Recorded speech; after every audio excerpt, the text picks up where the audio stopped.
কদিন আগে শুনছিলাম বর্ধমানে নতুন একটা সিনেমা হল ওপেন হচ্ছে, আর তার কিছুদিন পরে আমরা দুই বন্ধু মিলে চলে গেলাম এক্সপ্লোর করতে। গিয়ে দেখলাম ওরাই আমাদের এক্সপ্লোর করছে, কিন্তু এক্সপ্লোর করতে গিয়ে সায়নের পকেট দিয়ে ওটা কি বেরোলো।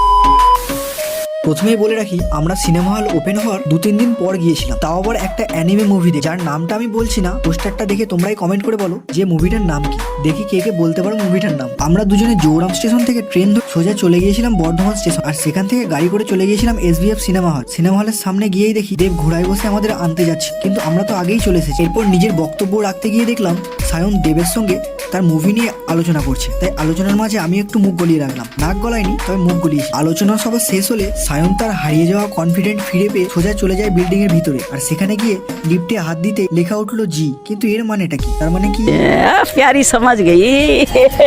উপরে উঠে, মানে 3 তলার উপরে উঠে লিফটের দরজা খুলতেই মনে হলো স্বর্গের গেস্ট রুমে বসে আছে। সেখানে ভগবানের দূত হাতে বেলচা নিয়ে আমাদের চেক করছে, আর চেক করতে করতেই সায়নের কাছ দিয়ে বেরোলো সেই অদ্ভুত জিনিসটা, যেটা ছিল আমাদের কিনে নেওয়া একটা হ্যাপি হ্যাপি বিস্কুট। এই সিনেমা হলটার সবকিছুই তো আমার ভালো লাগলো, কিন্তু এই যে সবুজ কালার যে লাইটটা আছে, সিনেমা দেখতে দেখতে মানে স্ক্রিনের দিকে তাকাতেই মাঝে মাঝে জ্বলে উঠছে, আর স্ক্রিন থেকে চোখটা সরে যাচ্ছে। জানি না তোমাদের কেমন মনে হবে, আমার যেটা মনে হয়েছে আমি বলে দিলাম। সো চলো আমরা তো তখন মুভি দেখে বাড়ি যাই। তোমরা এরকম মিনি ব্লগ দেখার জন্য সাবস্ক্রাইব করো। টাটা।